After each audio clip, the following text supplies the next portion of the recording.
com alegria hoje que a gente traz aqui o professor Daniel, Dr. Daniel Holanda. Dr. Daniel Holanda é o nome, segundo o nosso secretário de saúde, mais indicado e um dos nomes mais renomados hoje para a gestão de hospitais. Dr. Daniel vem da direção do Hospital da Mulher. Recentemente ele dirigiu o Hospital da Mulher durante 6 anos. Teve uma gestão de muito êxito. Já veio aqui, inclusive, dar uma palestra sobre a gestão do Hospital da Mulher. E agora recebeu 2 convites, depois saiu de lá, para ir para a direção do Hospital da Unimed e para a direção do Hospital Geral. Dr. Daniel, desde cedo, é militante de movimentos estudantis, muito engajado em movimentos sociais, em políticas públicas, e é um exemplo de que a política associada à gestão pode dar grandes resultados. Ele, lá no Hospital da Mulher, apesar de ser um grande gestor, ele também é um grande político, porque não é possível gerir um hospital grande como esse, com tanto interesse de nomes públicos e políticos, sem você fazer a política da boa vizinhança, mas sem, contudo, perder as rédeas de uma boa gestão. Então, é um grande exemplo disso. Dr. Daniel também, para os mais íntimos e mais próximos, também é conhecido como Mãos de Jesus. Eu sempre gosto de apresentar, porque é uma característica muito forte dele. Desde que ele ingressou como gestor de saúde, postos de saúde da família, não é isso? PSF, lá no Conjunto Ceará. Lembro bem que ele me ligava e dizia: Antônio, estou precisando de 2 ar-condicionados. Você consegue 2 ar-condicionados para mim? Aí nós íamos atrás, fazíamos vaquinha e ele fazia com que a coisa acontecesse. E lá, normalmente nos PSFs, havia fila de pessoas da comunidade que só aceitavam ser atendidos pelo Dr. Daniel. E aí, em algumas situações, perguntaram a ele, as pessoas: por que você quer ser atendido pelo Dr. Daniel? Ele disse: minha senhora, Dr. Daniel é o médico daqui que olha para a gente, que se importa com a gente. Então, o Dr. Daniel é muito querido por onde passa, né? Muito humano, e é conhecido entre eles como Mãos de Jesus por esse atendimento humanizado, que é uma premissa para que a gente consiga transformar e revolucionar a saúde no nosso país. Se nós não tivermos esse cuidado, essa atenção, dificilmente nós vamos conseguir melhores resultados e fazer com que os hospitais terciários, que é o tema da palestra, consigam ter bom desempenho. A maior parte dessas pessoas não estão nem doentes fisicamente, são muitas vezes necessidade de atenção e de carinho, de aproximação humana. Então, sem mais delongas, passo a palavra para o nosso ilustre palestrante. É uma honra tê-lo aqui, Daniel. Você que, segundo o Dr. Cabeto, nosso secretário de Saúde, é o principal nome de gestão de hospitais de alta complexidade, teve uma experiência maravilhosa no Hospital da Mulher e hoje dirige com grande êxito o Hospital Geral de Fortaleza. Muito bem-vindo, uma salva de palmas para o nosso palestrante de hoje.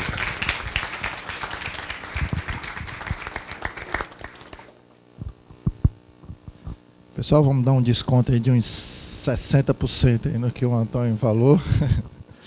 Mas realmente a gente vem de uma experiência até certo ponto exitosa no Hospital Zilda Arnes, né, o Hospital da Mulher.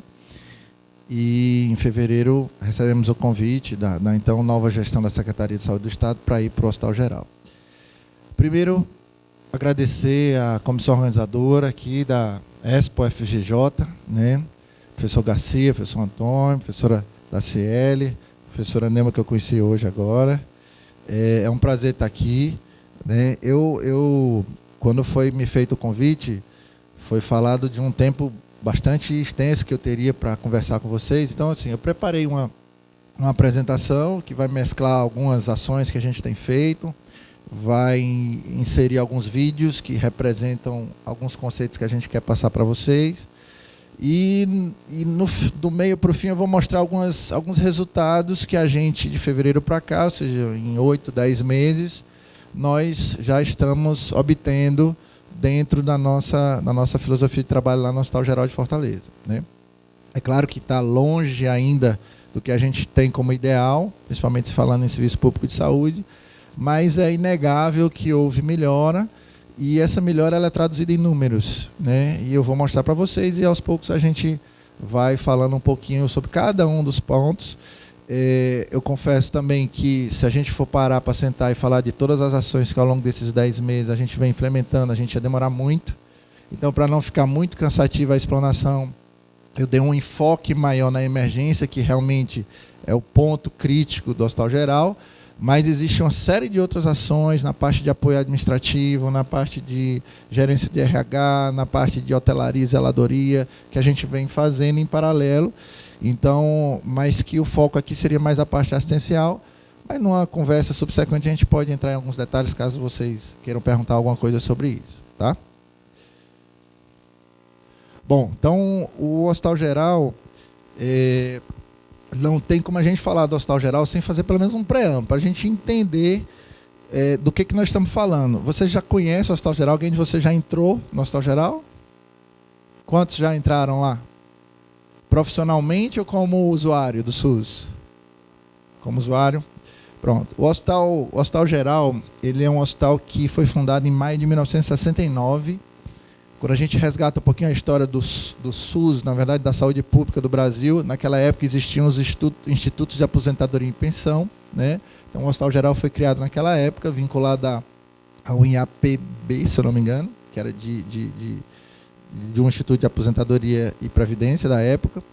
E a história do crescimento, não do tamanho que ele é hoje, obviamente, e a história do HGF se confunde com a história da saúde pública do estado do Ceará, né? Ele passa por todos os processos de transição, né? A reforma sanitária da década de 80, né? O início do SUS com a municipalização e a estadualização da média e alta complexidade, né? Então, e isso vocês vão ver que tem reflexo no nosso funcionalismo. Hoje a gente ainda tem funcionários do extinto INAMPS, né? Que hoje são colocados como funcionários do Ministério da Saúde.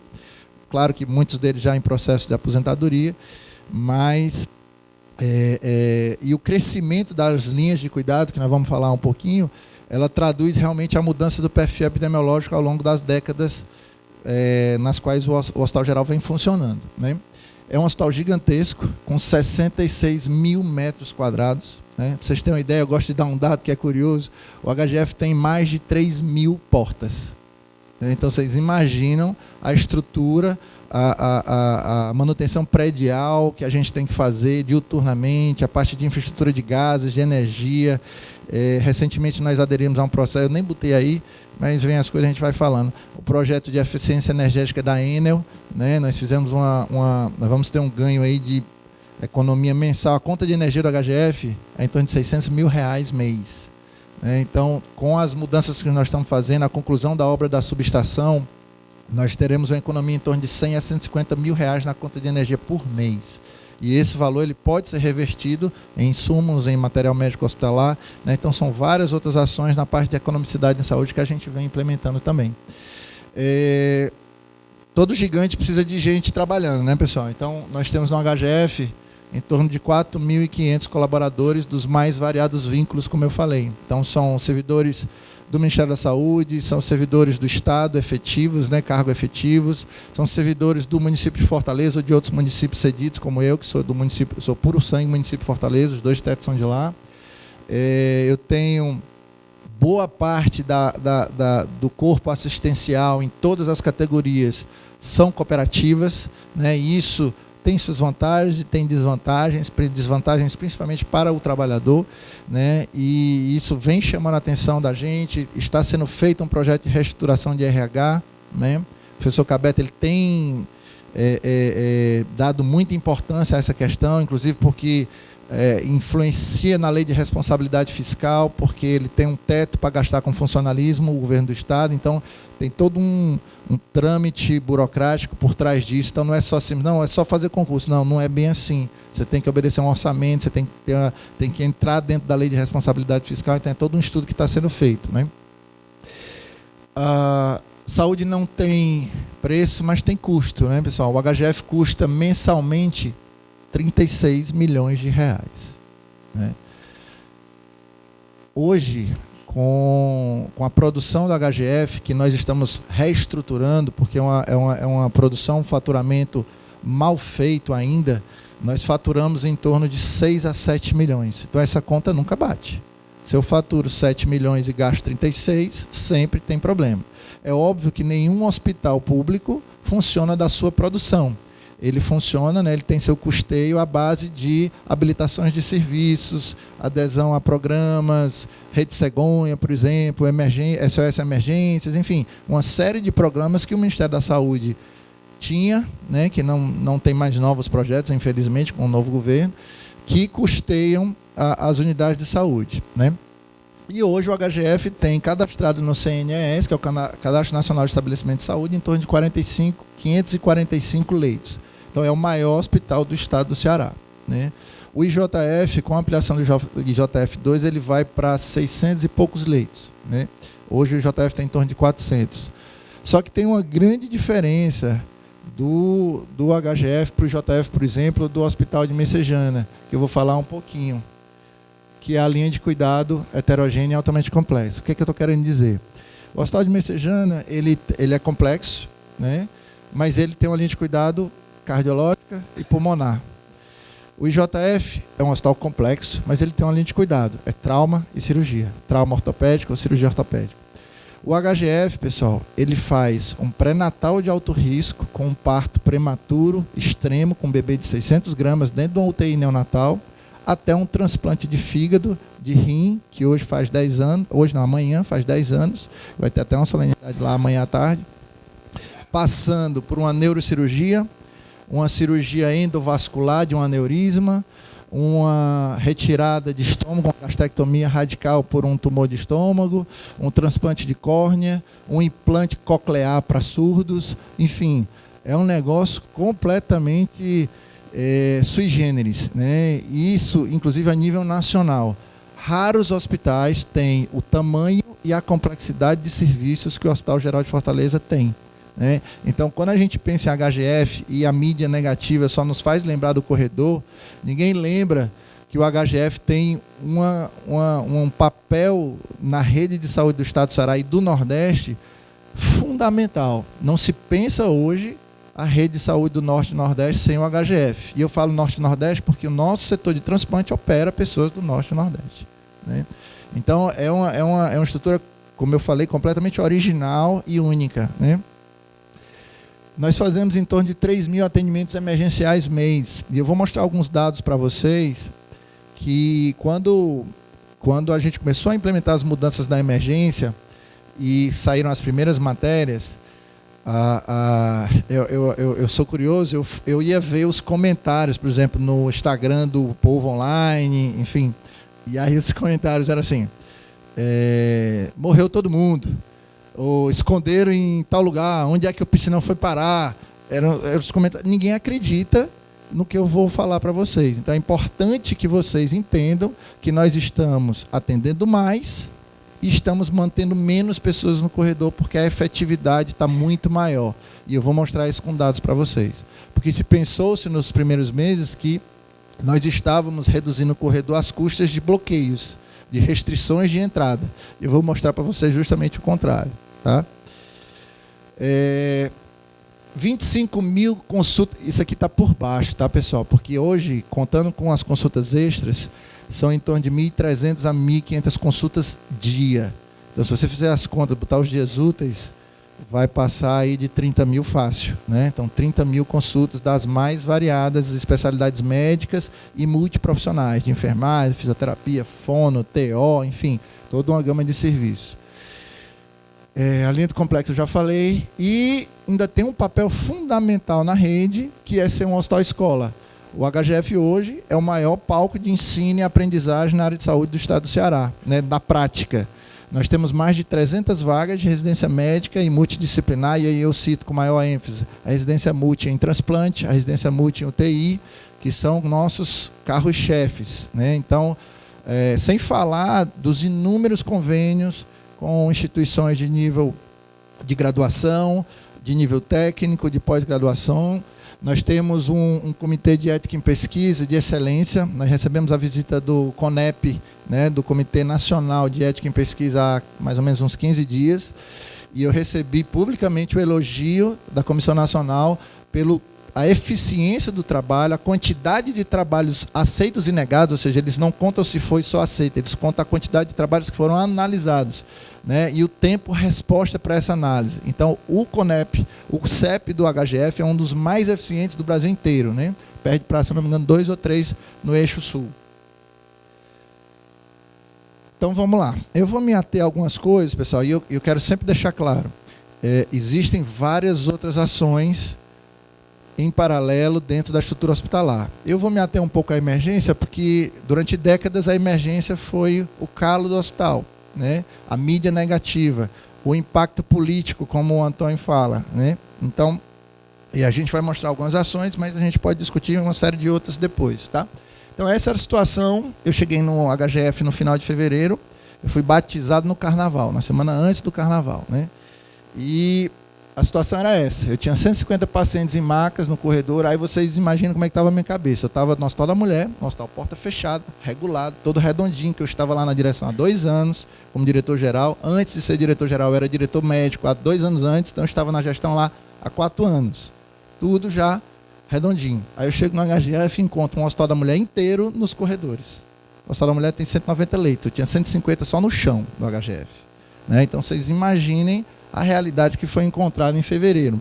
E o tempo de permanência desse paciente na emergência era 15 dias. Em média, cada paciente na emergência do Hospital Geral passava 15 dias num corredor, numa maca. Né? Então, pessoal, isso é no mínimo desumano. Completamente fora os critérios de segurança do paciente, sem falar de princípios básicos de cidadania, de dignidade humana, né? O princípio da dignidade humana, como falam os especialistas em direito. E essa era a mídia do HGF na época. Né? HGF tem pacientes dos corredores, acompanhantes dormem no chão, pacientes relatam descaso e lotação, 120 aguardam atendimento no corredor, enfim, o caos instalado, e isso não era uma situação pontual, era simplesmente o reflexo do que vinha historicamente acontecendo. Né? Então, nós tínhamos que tomar algumas ações emergenciais. Né? Então, o primeiro desafio que a gente tinha era, eu até falei um pouquinho ali antes com o Garcia, estava falando sobre isso, era unificar o hospital. Eu vou contar para vocês uma situação que eu vivi várias vezes nessa época, aí logo no comecinho, que foi me relatado, na verdade. Qualquer funcionário do hospital que estivesse dando trabalho em algum setor, ou porque não era assíduo, ou porque não cumpria as tarefas, ele ganhava como prêmio ir para a emergência. Então, a emergência era uma punição para maus servidores.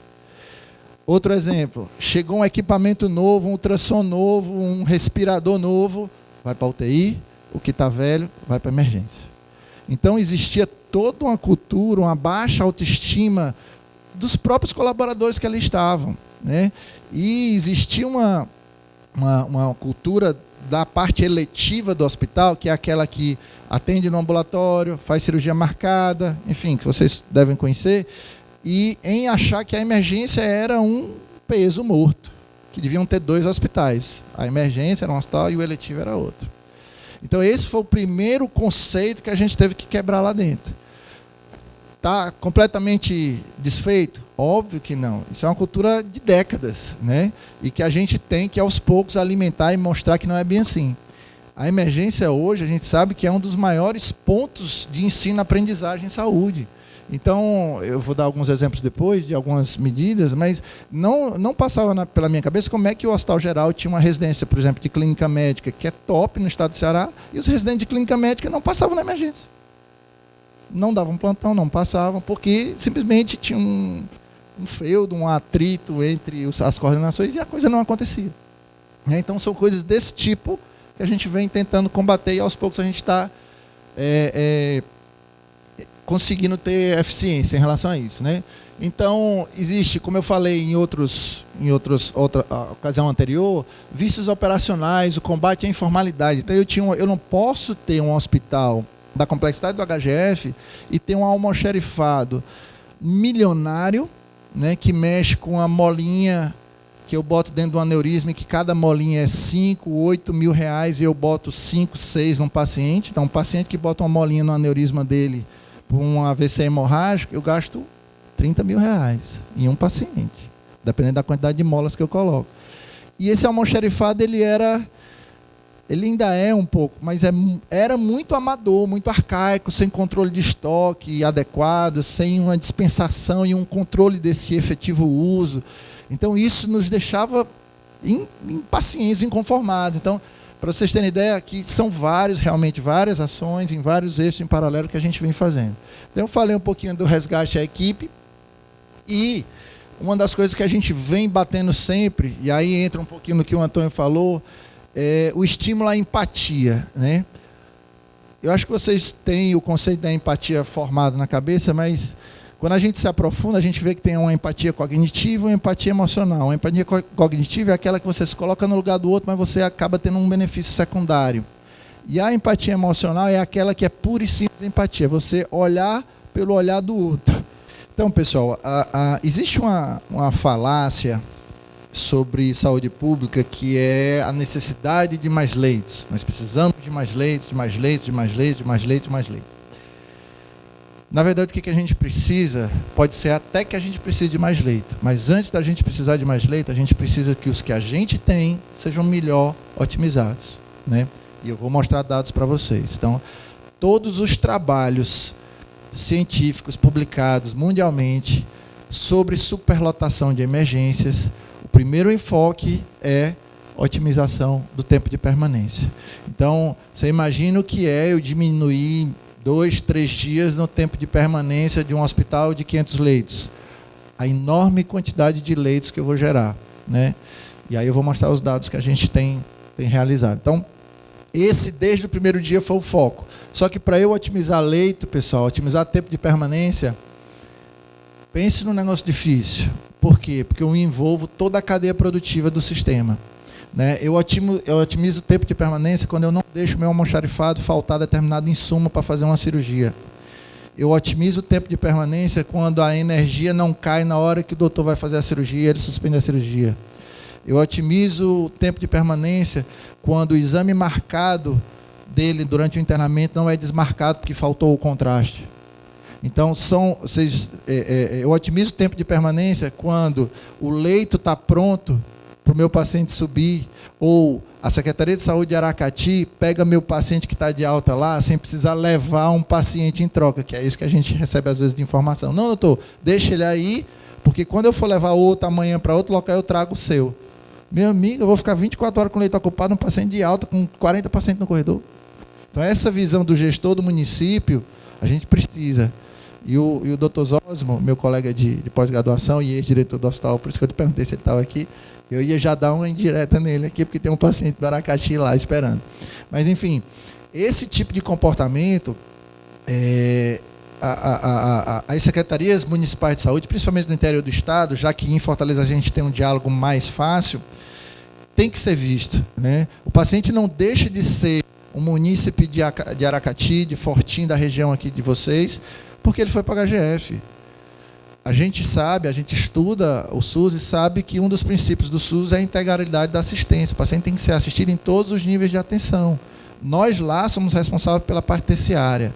Quando eu ocupo um leito terciário com um paciente que já não é mais terciário, eu prejudico aquele paciente, eu prejudico vários outros que precisariam daquele leito terciário, porque só lá resolve determinados problemas, e eu acabo fazendo um custo muito maior para o sistema, né? Então, não tem porquê a gente não ter esse tipo de comportamento, né?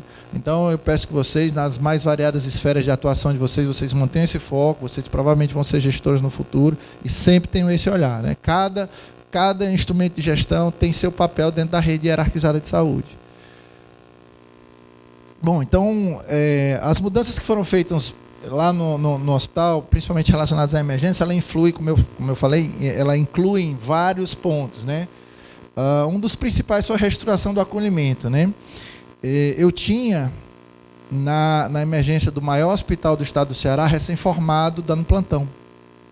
Inacreditável, pessoal. Como é que eu vou ter um recém-formado, médico recém-formado, dando plantão na mais complexa emergência do estado do Ceará? Impossível. Você vai internar quem não precisa, você vai deixar de receber quem era para ter entrado, você vai prescrever medicamento que não precisa, você vai solicitar exames que não precisam, e aí eu causo todo um retrabalho dentro do hospital, além de prejuízo para o paciente e para a sua família. Né? Então, nós tivemos várias batalhas com a CEMERG, que é a Cooperativa de Médicos Emergencistas, com a COR Cirúrgica, foi mais difícil ainda, que era dos cirurgiões. Eu vou contar como é que era o sorteio do cirurgião da emergência do HGF. A Cooperativa de Cirurgia, ela tem uns 180 cooperados. E eu tinha um sorteio, e nesse dia de sorteio eram sorteados os plantões de 2 meses do HGF. Cada cirurgião sorteado pegava 2 plantões em 2 meses. Então o cara dava um plantão de 12 horas hoje e outro daqui a 40 dias. Qual é o vínculo que esse profissional tem com a instituição? Nenhum. Qual é a preocupação que ele tem em resolver o problema daquele paciente? Nenhum. Ele vai passar as 12 horas dele lá. Então, nós tivemos uma ampla negociação ao longo de meses, né? Você imagina a dificuldade até política da gente conciliar esses interesses, mas nós mostramos que isso não era custo efetivo, que isso era completamente inaceitável do ponto de vista assistencial. Né?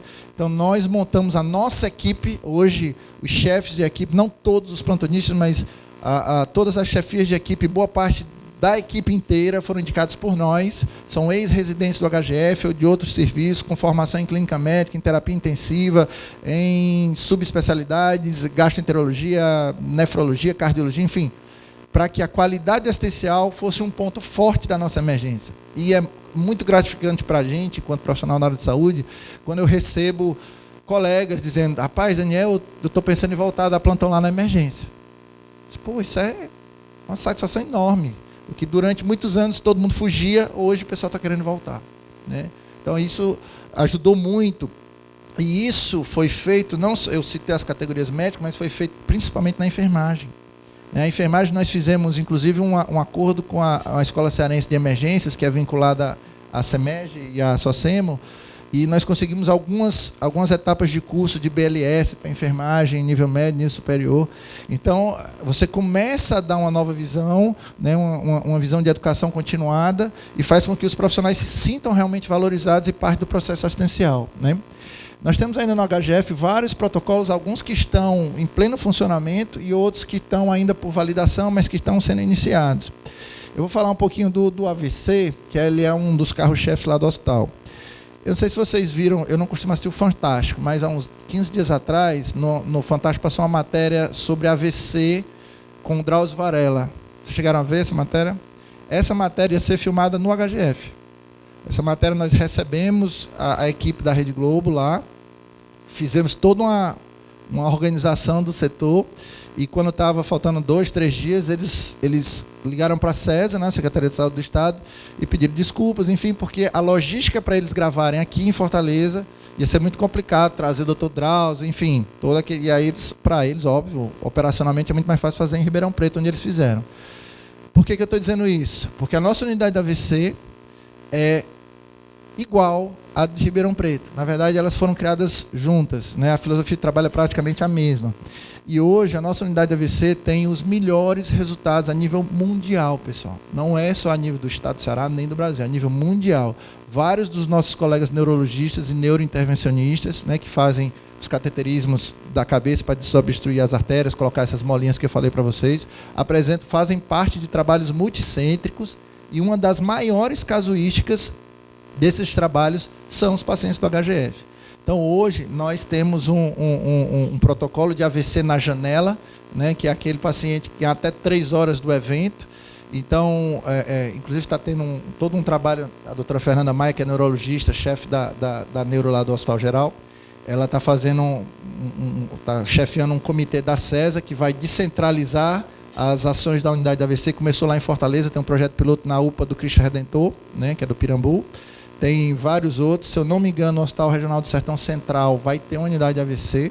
Nós recebemos uma enfermeira de um hospital do Cariri também, que eu não me lembro o nome, mas que também vai começar uma unidade lá. Então, porque se tempo é miocárdio, tempo é cérebro, e você precisa se deslocar de Salitre para o HGF, você perdeu esse tempo. Então, o ideal é fazer unidade de AVC num raio de, se eu não me engano, 200 quilômetros, uma coisa assim, que daria um tempo razoável de transporte. Obviamente, o SAMU está envolvido totalmente dentro desse processo. E aí nós temos o protocolo sepse, o protocolo por hemorragia digestiva alta. Hoje o HGF é o hospital que faz todo a retaguarda do estado do Ceará em hemorragia digestiva alta. E isso eu falo com muito orgulho, porque eu sou gastro e sou endoscopista. Fiz a minha terceira residência, eu fiz lá no HGF, né? Então eu participava ativamente desse serviço. E já falei um pouquinho do treinamento da equipe assistencial. E, pessoal, aqui eu até avisei a doutora Neuma ali que eu ia falar sobre isso, é o seguinte: qualquer processo de melhoria assistencial dentro da unidade de saúde, ela perpassa, na verdade, ela é embasada na atividade da enfermagem. Tá? Então, essa foto aqui, não estão todos os coordenadores e todas as coordenadoras de enfermagem, mas eu garanto para vocês que tem aí 80% das chefias de enfermagem do Hospital Geral. Né? Sem a enfermagem, não estou desmerecendo a minha categoria, não estou desmerecendo as outras, serviço social, nutrição, psicologia, fisioterapia, enfim, todas têm seu papel na linha de cuidado. Mas os projetos de melhoria de qualidade assistencial têm que ser fundamentalmente comprados pela enfermagem. Né? E a enfermagem ela tem esse papel, ela já é ciente, eu acho, desse papel, né, preponderante na parte da qualidade assistencial, da segurança do paciente. Né? Então, isso a gente vem tentando, uma palavra que está muito na moda, né, empoderar a enfermagem do HGF nesse sentido. Né?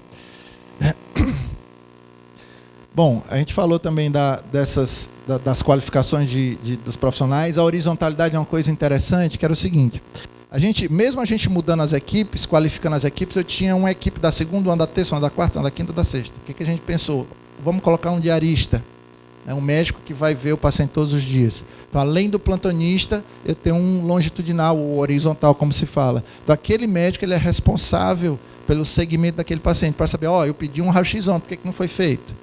O resultado do exame está esperando desde tal dia. Né? Então, isso deu um upgrade também na qualidade assistencial. Então, hoje, lá no HGF, quem conhece a emergência, ela tem o eixo, entre aspas, da clínica médica, que é o corredor, tem o eixo crítico, que são os pacientes da sala de parada, da observação e da estabilização, e tem o eixo cirúrgico. Então, nós temos um coordenador médico para cada um desses eixos. Né? Então, isso nos faz saber a quem reportar, assim como o próprio paciente e a família sabem a quem se reportar em caso de alguma inconsistência, né? alguma demora, alguma pendência. E nós, com a organização melhor das equipes, a gente conseguiu, inclusive, sem ônus a mais, colocar um time de intercorrência à tarde. Né? Então, eu tenho, além dos plantonistas que atendem a emergência, eu tenho pessoas, plantonistas de backup, que qualquer intercorrência em pacientes que ainda não estão internados em leitos, eles possam ser atendidos no tempo hábil. Né? Bom, aí eu queria falar para vocês sobre alguns projetos. Né? Existem vários projetos que o HGF tem aderido. Alguns, quando eu cheguei, já estavam em pleno funcionamento, como o PROAID SUS, de infecções e UTIs. Como é que funciona esse projeto? O Ministério da Saúde, obviamente, isenta determinados hospitais que são os melhores do Brasil, Sírio, Einstein, HCO, Moinhos de Vento, no Rio Grande do Sul. E esses hospitais prestam consultorias em determinadas linhas de cuidado. Né? No caso do PROAID SUS, de infecções de UTI, qual é o trabalho? Ele foca em 3 tipos de infecções frequentes em UTIs. Infecções de trato urinário, decorrência da colocação de sonda vesical, pneumonia associada à ventilação mecânica e infecção de corrente sanguínea relacionada a cateter venoso central. Né? Então, esses são os 3 focos dos trabalhos. Então, são implementadas várias medidas dentro das UTIs que são piloto. Né? Lá no HGF nós temos 38 leitos de UTI, dividido em 3 UTIs, então nós temos uma delas que faz parte desse projeto, e os ganhos são absurdos, né? Com redução de taxa de infecção urinária, diminuição de uso de insumos desnecessários, diminuição de tempo de permanência em UTI, diminuição de uso de antimicrobianos sem indicação, enfim, são vários ganhos, e nós estamos na fase final do projeto, que é ver o quanto esses ganhos impactaram em recursos, que aí nós vamos calcular o cost saving, que eles dizem, né? Quantas vidas foram salvas, quanto em reais ou em dólares foram economizados por boas práticas dentro da UTI. Né? E para você que está assistindo o nosso programa, continua ligado que vamos para um breve intervalo e voltamos já.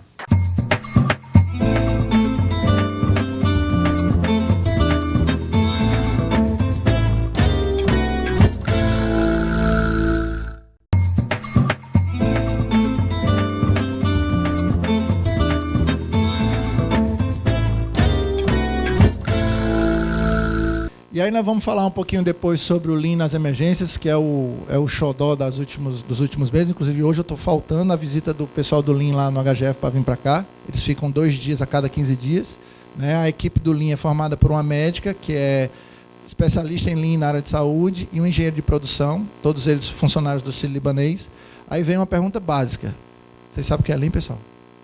Já ouviram falar? Não. Vamos lá. O Lean é uma filosofia de trabalho criada, sabe aonde? Na fábrica da Toyota, no Japão. Tem nada a ver com o hospital. Certo? O que significa o Lean? O Lean é uma filosofia de trabalho que faz com que os processos, as etapas do processo sejam mais enxutos. Né? Eu vou perder menos tempo para fazer tal coisa, eu vou otimizar aquele recurso, eu vou gastar menos daquele recurso para poder obter um resultado melhor. Na prática, ele enxuga os processos, otimiza o tempo e reduz recursos, mantendo ou melhorando a qualidade do produto ou do serviço que vai ser colocado. Tá? Como eu falei, ele foi criado na indústria. Né? Todos esses protocolos de produção, eles são, da engenharia de produção, eles são treinados, são testados e implementados primeiro na indústria, depois são espalhados por outras áreas de atuação. Principalmente depois do ano 2000 para cá, várias experiências têm sido relatadas do Lean aplicado à área de saúde. Tá?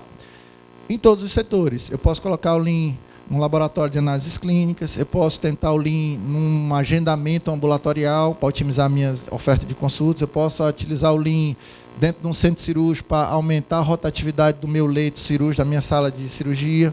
Enfim, são várias aplicações que a gente pode fazer.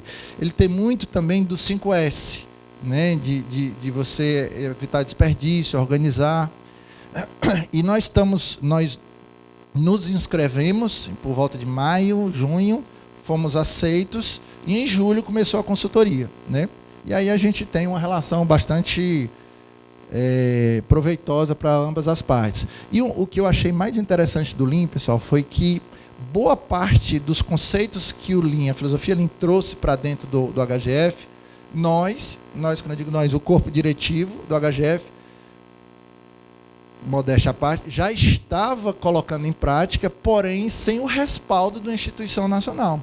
Então passou-se ao seguinte conceito: não é mais o Daniel, nem o Lucena, que é o diretor técnico, nem o diretor clínico, nem a Judite, que é a diretora técnica, que estão querendo que faça isso da cabeça deles. Não, agora é o Sírio-Libanês que está chancelando. Então isso para a gente lá dentro, para a gente colocar e para as pessoas aderirem, foi muito importante, por isso nos deu muito respaldo, né? Nos ajudou muito. Existem outros processos, outros projetos com consultoria em andamento. Eu quis citar aqui o APSION. O APSION é aprimoramento e inovação no cuidado e ensino em obstetrícia e neonatologia. É voltado para a linha de cuidado materno-infantil, né? E ele é muito voltado também para as boas práticas obstétricas, né? Violência obstétrica, treinamento da equipe de saúde materno-infantil como um todo. E aí tem outras ações associadas, né? Da Rede Cegonha, Hospital Amigo da Criança, a unidade Canguru, que nós conseguimos finalmente a verba, tínhamos o projeto, conseguimos a verba, deve ser executado no primeiro semestre do ano que vem. Então, se a gente conseguir isso aí, já é mais verba que vai vir habilitado, mais um serviço habilitado para o HGF, a gente vai conseguir mais uma quantidade de reais a mais para o nosso custeio. E esse projeto aqui foi de iniciativa da própria equipe de enfermagem, que é o Flor de Lótus, dentro dessa visão das boas práticas obstétricas para o atendimento a mulheres vítimas de violência, né? E nós fazemos parte desde agosto, mais ou menos, desse projeto piloto. Bom, pessoal, então vamos lá. Como eu falei, o Lean ele tem inúmeras ações que visam otimizar o tempo de permanência, melhorar a qualidade assistencial, trazer uma qualidade, uma satisfação tanto para o colaborador como para o usuário, né, que recebe aquele serviço. E para vocês terem uma ideia, existe uma ferramenta, vou falar de algumas, né, existe uma ferramenta que é o PCP, Plano de Capacidade Plena. Vou explicar para vocês mais ou menos como é que é. Esse plano ele foi feito para situações de catástrofe, né, que é, vamos supor, cai o edifício Andréia, só que tem muito mais pessoas, um incêndio num hospital, tem que transferir todo mundo. Então, o que significa esse plano? Eu tenho medidas e não só, por exemplo, vocês terem ideia, cada setor do hospital tem um cartão de ações para cada nível que nós estivermos aqui. Então, eu, enquanto diretor, eu tenho um cartão de ações enquanto o hospital estiver em rotina e eu tenho outro quando eu passar para o nível 1. No nível 1, eu tenho que acionar a central, avisar que está acontecendo isso, eu tenho que ligar para hospitais tais, enfim. Assim tem a enfermagem, a hotelaria, o laboratório, a nutrição, todos os setores do hospital participam desse projeto e todos têm um cartão de ações que varia de acordo com o nível de capacidade plena, certo? Então, isso é importante porque não tem mais aquele negócio de você não saber o que tem que fazer para melhorar. Está lá tudo escrito. E quem fez fomos nós, ao longo desses 6 meses. Nós sentamos multidisciplinarmente por várias vezes e bolamos quais seriam as ações específicas para a chefia de enfermagem da emergência, para a farmácia, para o laboratório, para o setor de imagem, para a segurança, né, para a hotelaria, para setores que a gente pensa que não tem nada a ver, mas a gente vai mostrar que são fundamentais nesse processo. Então, cada um tem seu papel definido na estratégia de otimização de leito, por exemplo. Tá? É óbvio que isso aqui não é uma estrutura estática. Se eu perceber que eu estou muito tempo nesse nível 2, eu não consigo voltar para a rotina, eu tenho que rever minhas ações. Então a gente senta e diz, ó, o meu cartão de ações aqui diz que eu tenho que fazer isso, e isso não está dando resultado, eu não estou conseguindo melhorar. E aí a gente vai rever, refaz, e dentro de um planejamento estratégico, é todo tempo fazendo o PDCA. Né? Existem várias outras, e aí entra o que eu falei anteriormente, que não foram ligadas diretamente ao auxílio libanês, são ações que a gente já vinha implementando. Um deles é o OPAT, que é o Outpatient Antibiotic Therapy. Eu vou explicar um pouquinho depois o que significa. O início da realização de hemodiálise ambulatorial, o HGF ele tem um serviço de hemodiálise próprio, mas ele só fazia até 2 meses atrás de pacientes internados. Né? Por quê? Porque os pacientes ambulatoriais ele têm suas clínicas de hemodiálise. E aí nós vamos até entrar em discussão sobre isso no futuro mais próximo. A estratégia da sala de alta, que eu também vou mostrar para vocês, um pouquinho de como funciona essa sala de alta. E várias ações que visam a reduzir o tempo de resposta das unidades de apoio diagnóstico. Né? Quais são? Nós vimos desde o início que vários gargalos de tempo de permanência se deviam a demoras ou na coleta, ou no processamento, ou na liberação de laudos de laboratório, no agendamento de endoscopia e na realização, no agendamento, na realização e na liberação de laudos de exame de imagem. Né? Então, continuamente nós estamos trabalhando, aumentamos a escala, aumentamos os agendamentos, priorizamos exames da emergência. Então, o que aconteceu muito na emergência? O colega, às vezes, não dava alta para o paciente, porque o paciente tinha um exame marcado para daqui a 3 dias. Ou ele não dava alta para o paciente porque ele achava que o paciente não ia ter um vínculo para voltar depois, ia se perder no limbo, aí, como a gente fala. Então, outras estratégias que nós fizemos, nós asseguramos que o paciente que tivesse o seu agendamento durante o período da emergência, ele sairia de alta e manteria aquele agendamento. Do mesmo jeito, nós priorizamos o atendimento ambulatorial. Então, o paciente que teve um AVC, que está no corredor, ele sai de alta com a consulta com neuro marcada. Do mesmo jeito, o renal, ele sai de alta com nefro ou uro, com a retorno marcado. Então, isso deu uma segurança muito maior para quem está lá na ponta na hora de dar uma alta, né? Porque antes era uma das justificativas. Então, são várias ações, como eu falei. Bom, o que significa o OPAT, pessoal? O OPAT é o seguinte, vários pacientes em várias unidades hospitalares, eles têm algumas pendências de alta. Então, uma dessas pendências é a antibiótico terapia de longa permanência. Então, algumas patologias, e aqui eu cito claramente a osteomielite. O paciente precisa tomar antibiótico por 4 a 6 semanas. Precisa o paciente ficar internado 1 mês, 40 dias. Né? Então, nós bolamos junto com a CCIH um protocolo. Não são todos os pacientes que podem entrar nesse projeto. Né? Um protocolo de antibiótico terapia domiciliar. Ou domiciliar não, ambulatorial. Mas, Daniel, o hospital vai perder o insumo, né? Não vai ter como faturar. Isso se paga. Se eu rodo aquele leito, isso já está pago. Se eu consigo internar 2, 3 pacientes num leito que iria ficar 40, 50 dias ocupado com o mesmo paciente, isso se paga. Além do conforto do paciente de ir para casa, que é o mais importante, que é o foco da gente. Né? Então, aqui eu trouxe para vocês, eu pedi para a equipe mandar algumas fotos. Aqui foi o primeiro bebezinho da UTI neonatal, né? Óbvio que tem alguns critérios, eu não posso, por exemplo, o paciente está tomando um antibiótico 4 vezes ao dia, de 6 em 6 horas, esse paciente tem condição de ir para o OPAT? Não tem. Né? Então, geralmente, é 1 ou 2 tomadas, depende do tipo de antibiótico. Se for um antibiótico de muito largo espectro, que tem muita reação anafilática relacionada, ou que ele pode dar alguma hepatopatia, enfim, tem uma série de critérios bolados em conjunto com a segurança, o núcleo de segurança e a CCIH, e fazem com que os pacientes comecem a entrar dentro do projeto. Esse senhorzinho aqui foi um paciente com osteomielite. Vocês veem aqui que ele tem um desnívelzinho de uma perna para outra. Ó. Né? Então, ele era um paciente que ficaria, no mínimo, 40 dias internado. Ficou 10 dias. Né? Então, esse tipo de benefício é impagável. E esse aqui, eu vou ler para vocês aqui. O início foi doloroso, mas como o nosso Deus é fiel, nos ajudou, e aqui quero agradecer a equipe que está desenvolvendo a cada dia no Hospital Geral de Fortaleza. O OPAT, ela decorou até o nomezinho, ó, veio a agregar os pacientes que têm estabilidade, aqui é para ser estabilidade, para fazer uso de antibiótico e deshospitalização. E o meu filho fez parte desse projeto, que é muito bom, uma equipe maravilhosa, receptiva. Hoje, finalizando, pessoal, isso não tem preço. Né? Então, tá aqui, ó, Instagram da Adriana, permitido por ela, tá? Essa foto, pessoal. E aqui o meninozinho. Tá? Então, esse tipo de iniciativa é que tem que ser fortalecida dentro da unidade hospitalar. A outra que a gente falou lá 2, 3 slides atrás foi a questão da hemodiálise ambulatorial. Nós temos, por ser referência em nefrourologia e transplante renal, nós temos muitos pacientes dependentes de hemodiálise. Né? E nós estamos participando de uma discussão com a Secretaria de Saúde do município, porque tem vários entraves em relação às clínicas de hemodiálise com os quais a gente não concorda e que a gente vem tentando desatar esses nós, mas só a nossa ação de começar a fazer hemodiálise ambulatorial, é óbvio que isso tem um custo para o hospital, e nós fizemos dentro de um planejamento que eu vou consumir mais insumos, e do mesmo jeito, eu vou perder aquela diálise, eu não tenho como cobrar aquela diálise no AIH do paciente. Olha aqui, ó, eu tinha uma média de permanência na nefrologia de 33 dias, 23 dias, nós baixamos com um mês para 16 dias. Ainda é alto, mas reduziu pela metade, pessoal. Isso aqui, então, só você fazer uma conta básica. Em um mês, em vez de um paciente, eu vou ter 2 naquele leito. Já começa daí. Né?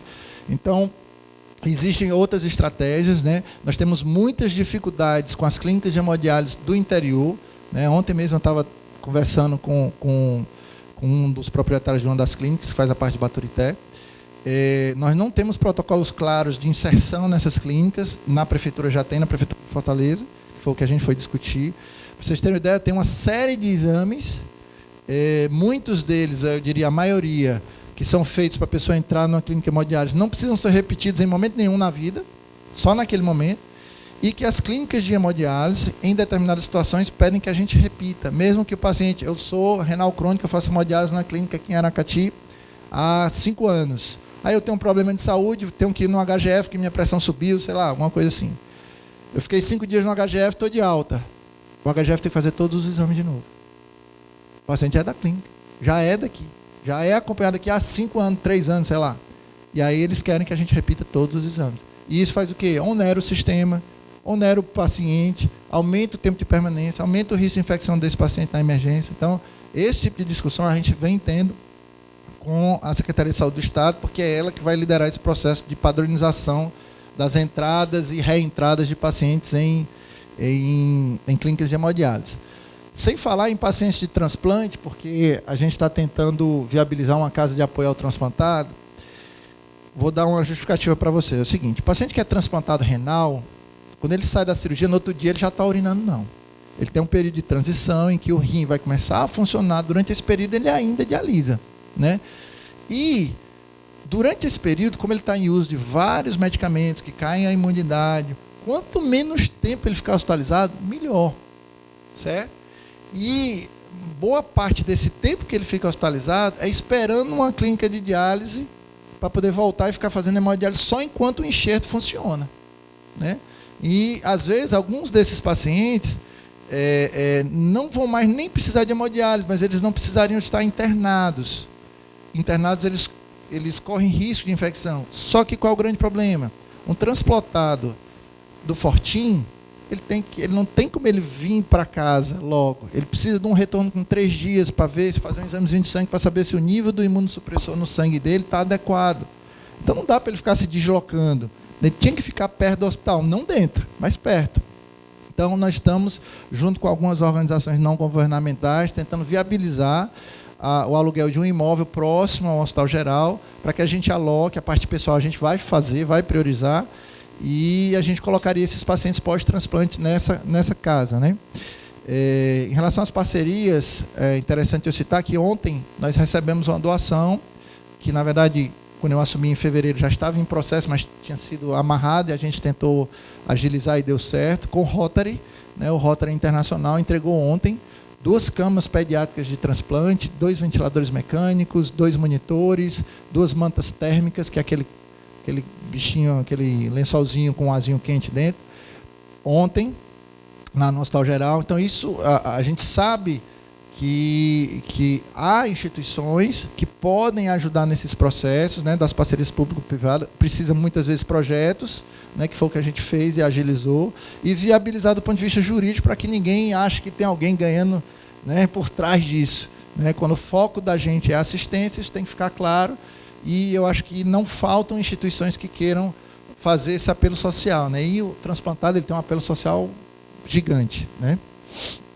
E outra coisa importante que a gente vem trabalhando na CESA é o incentivo a novos serviços de nefro e urologia. Não faz sentido só o Hospital Geral de Fortaleza fazer uma retirada de pedra no rim de todos os pacientes do estado do Ceará. Não tem sentido, né? Então, os regionais eram para fazer esse tipo de procedimento, o CESA Caus era para dar uma resposta melhor, o próprio Valdemar de Alcântara, o Hospital Universitário, que tem um funcionamento à parte, que nos ajuda muito, mas realmente está muito aquém por conta de contenções orçamentárias, principalmente agora nesse ano.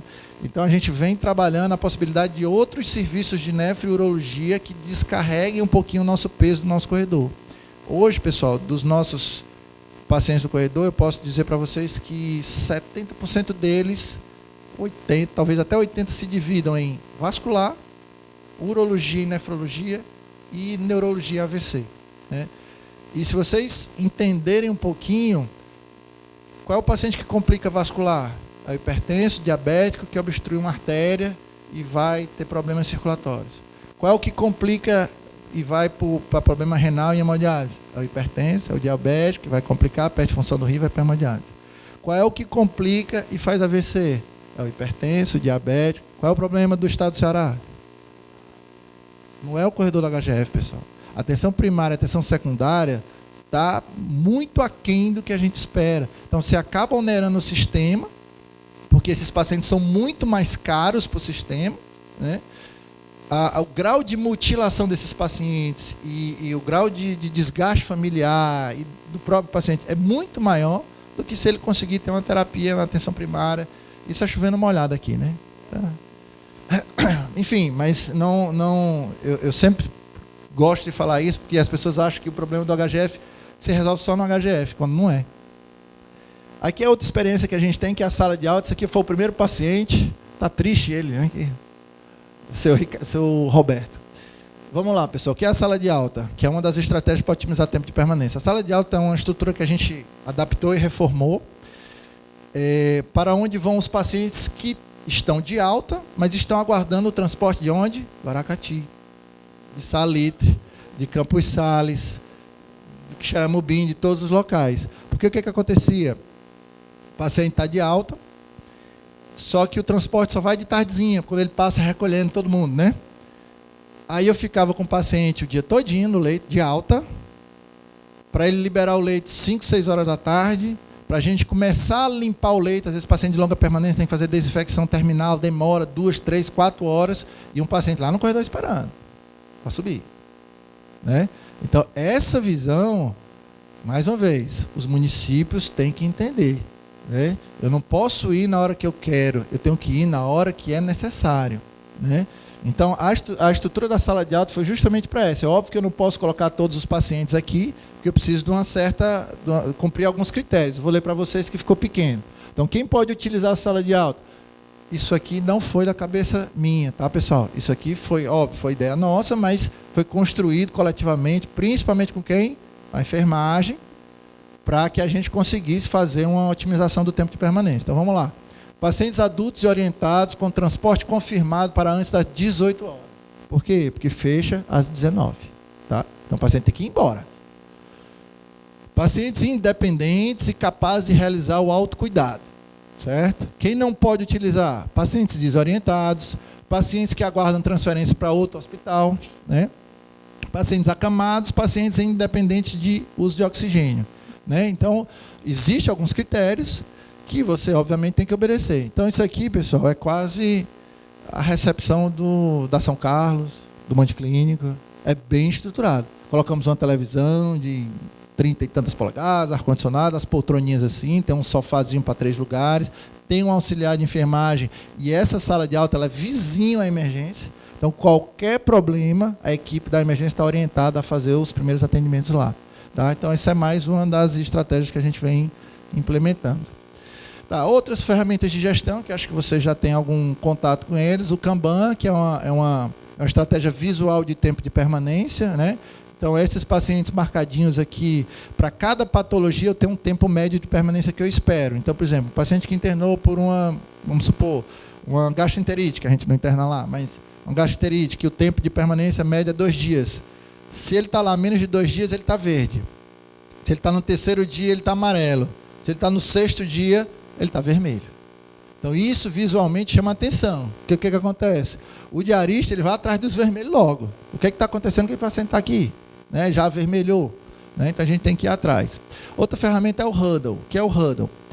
O Huddle no HGF acontece às 9 da manhã e às 16 horas. E no mês passado para cá a gente começou a fazer às 21 horas. Na emergência, tá, pessoal? O que é isso?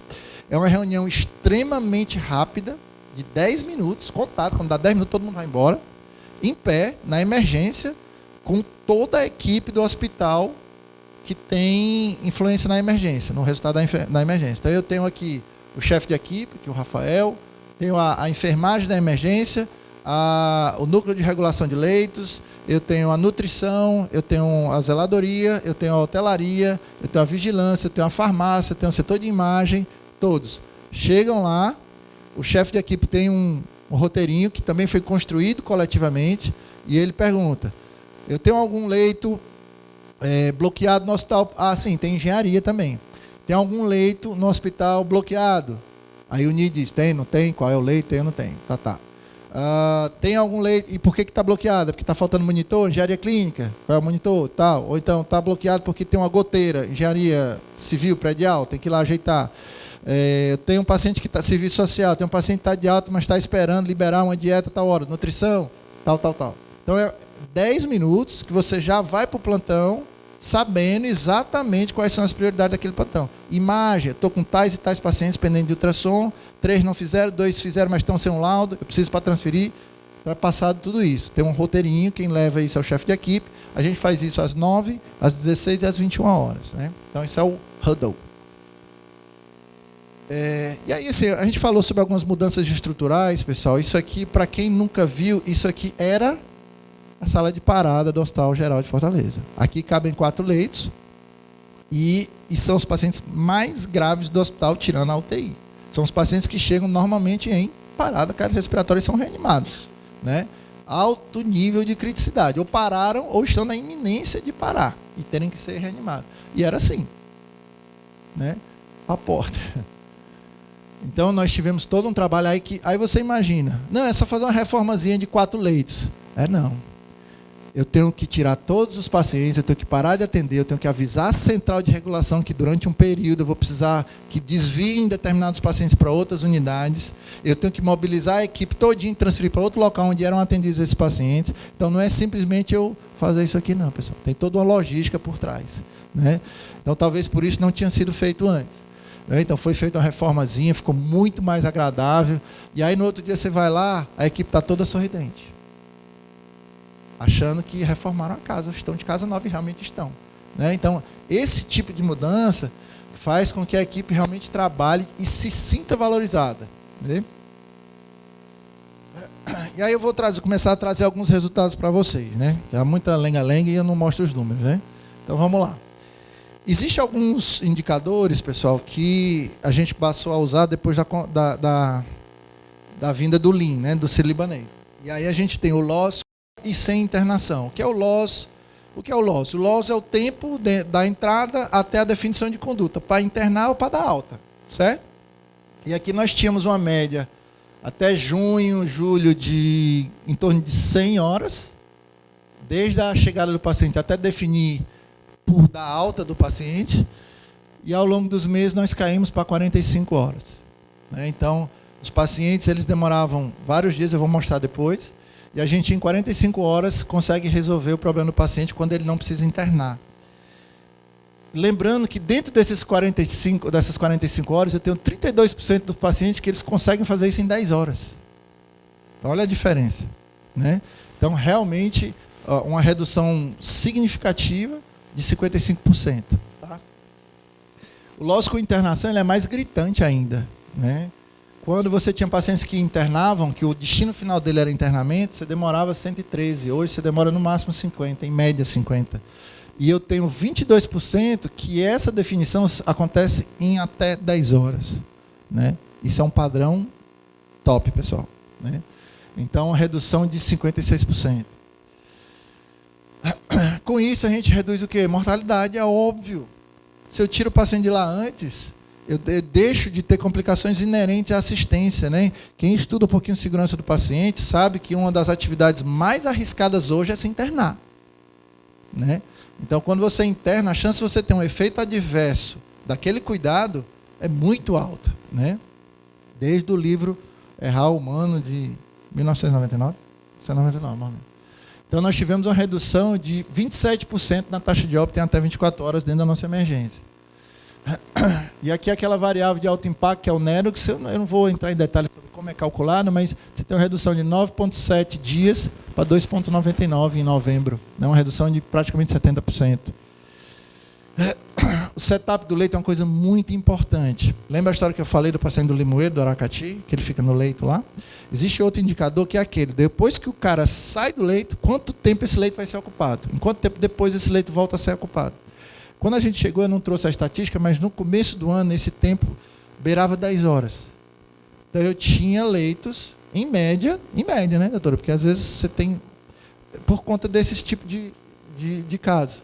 O acompanhante não veio, ou então o acompanhante chegou 7 horas da noite, o transporte do interior passou e ele não tinha chegado ainda, então ele só vai no outro dia. Daí eu libero o leito, tipo de coisa.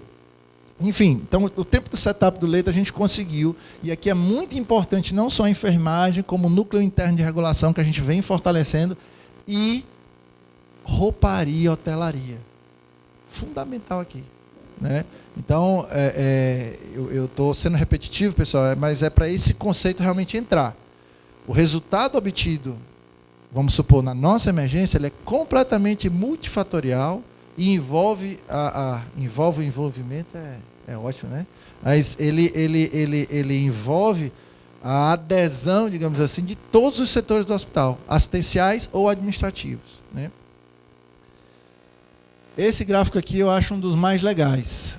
A linha azul, pessoal, é a média de permanência no corredor, na emergência, na verdade, na emergência como um todo, né? Juntando sala de parada, estabilização e o corredor. Então, nós tínhamos uma média ao longo de 2018 de 15, 16 dias. Era a média de tempo que o paciente ficava. Olha que coisa linda aqui a ladeira. Ó. Parece um insano. Né? Então, a gente partiu de 17, 12 e chegamos a 7.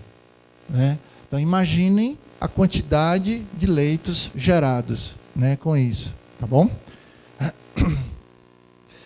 E, ao contrário do que as postagens, que eu até citei para vocês, do povo online diziam, nós fizemos essa redução com aumento do recebimento.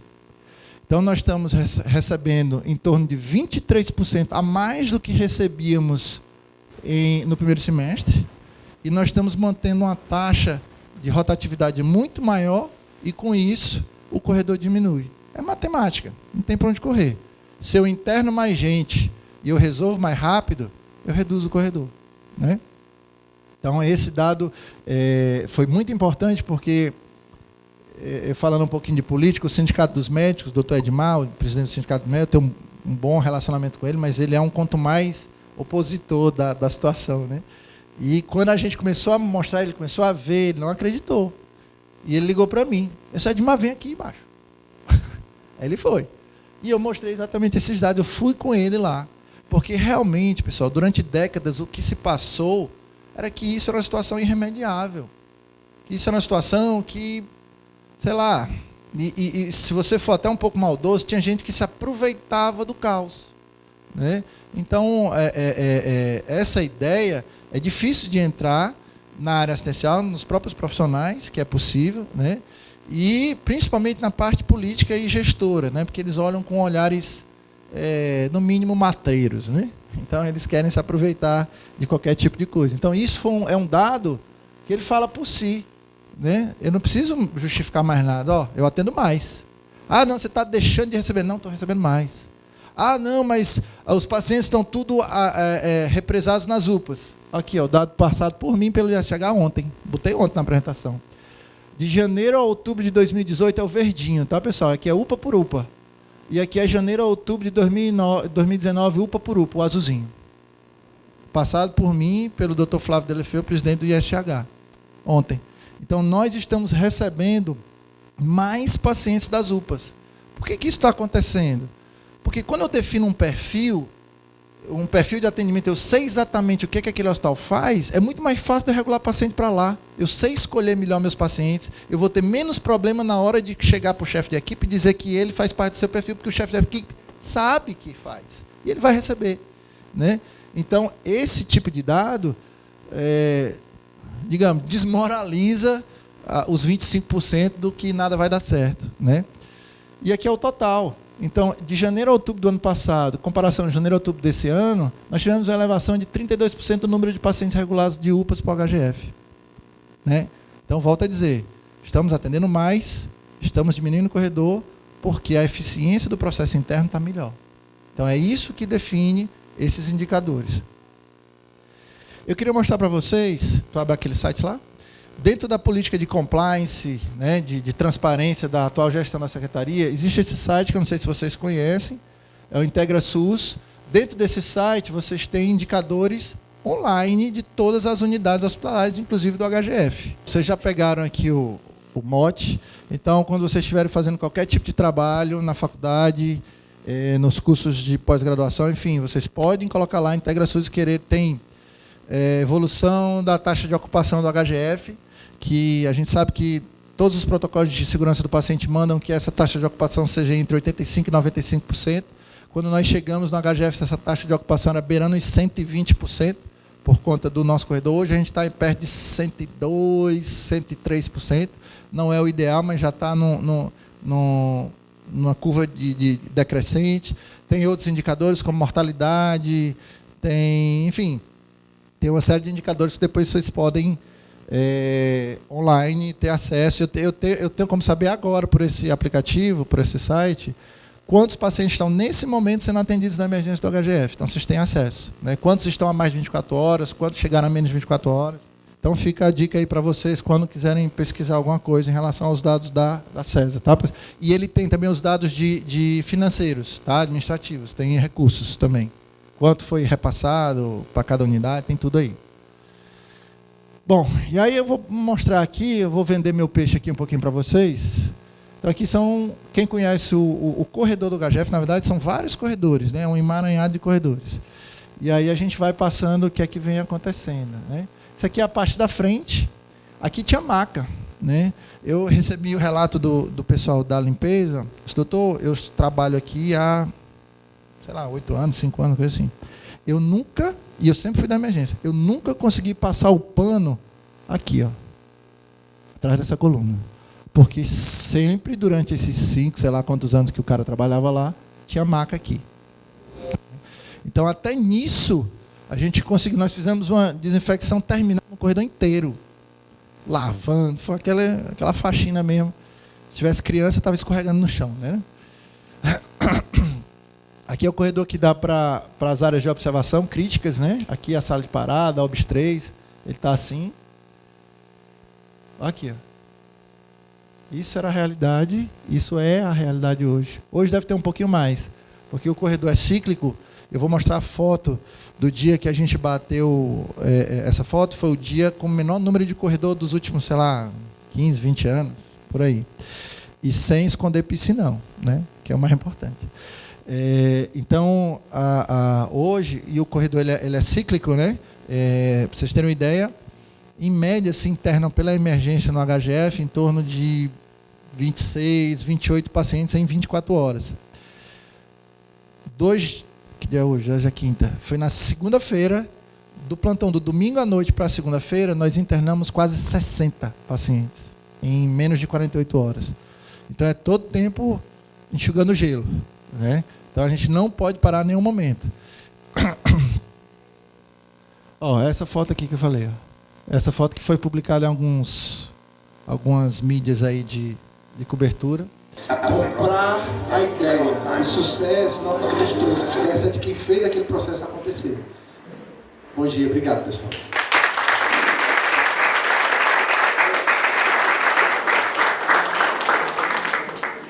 Vou fazer o encerramento, então, só com algumas palavras. Eu gostaria de agradecer.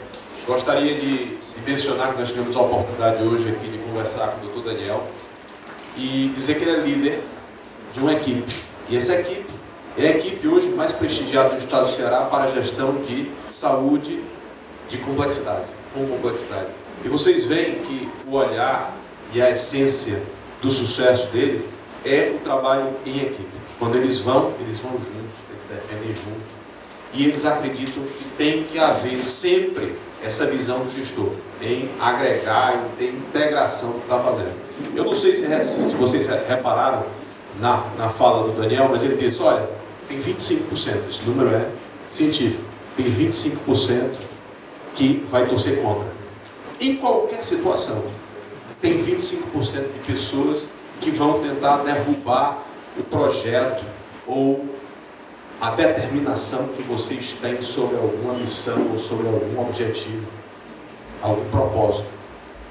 Dentro das instituições, fora das instituições, dentro das famílias ou fora das famílias, em qualquer situação tem 25% que vai dizer, ei, você está louco? Não dá certo não. E aí eu lembro que quando Daniel foi convidado para ser diretor do hospital, dentro do núcleo familiar, tinha 25%. Você está louco? Você não vai se meter numa bronca dessa? Você vai gerenciar esse orçamento, esse desafio? Isso é processo nas suas costas, isso é trabalho, isso é dor de cabeça. Vá atrás do negócio mais light. Quem trabalha com saúde pública e com organizações públicas, com desafios complexos, sabe que não dá para fazer besteira, tem que ter determinação. Por quê?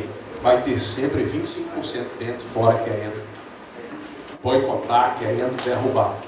Um outro ponto também interessante que eu gostaria de mencionar é, eu estou falando dentro da família, certo? Dentro do hospital é igual, fora é igual, certo?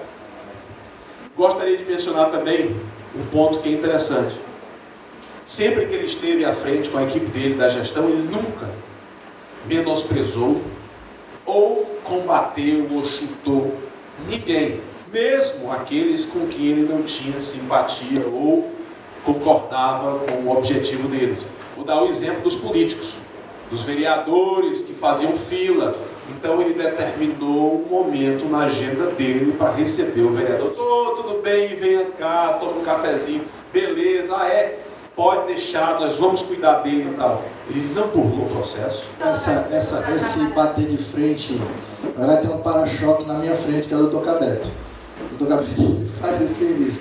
Então a gente faz em menor escala lá no HGF, porque não tem sentido mais. Hoje não faz sentido você gerir uma instituição pública ou privada da envergadura do HGF e não se basear em critérios técnicos. Não dá. Não dá, porque aí você vai brincar de fazer gestão e não foi uma coisa imposta por mim, mas eu coloquei como se fosse uma coisa quase que condição sine qua non para poder assumir a ter uma certa autonomia lá dentro. Porque eu sabia que ia enfrentar muita resistência. Você imagina que eu tenho vários chefes de serviços médicos, lá foram meus professores. E eu chego, esse menino saiu daqui faz 10 anos, agora é meu chefe. E mudar o que eu faço aqui há 30 anos do mesmo jeito. Pra vocês terem ideia, teve chefe de serviço lá que fazia mais de 20 anos que era chefe de serviço. E ele achava que o modus operandi dele era legal, há 20 anos. Então não dá. Então a gente foi mostrando aos poucos, com estatística, cheio de dedo, cheio de carinho. Com carinho, sempre com carinho. Mostrando que, infelizmente, não dava mais. Com um abraço você diz um não, ou você consegue fazer com que a pessoa enxergue seu ponto de vista e que você está fazendo um trabalho bem feito. Né? É importante ter determinação, acreditar no que está fazendo e não desistir. Pois não. Queria parabenizar o Dr. Daniel e sua equipe do HGF, parabenizar também a FPJ, porque é uma fonte inesgotável de conhecimento.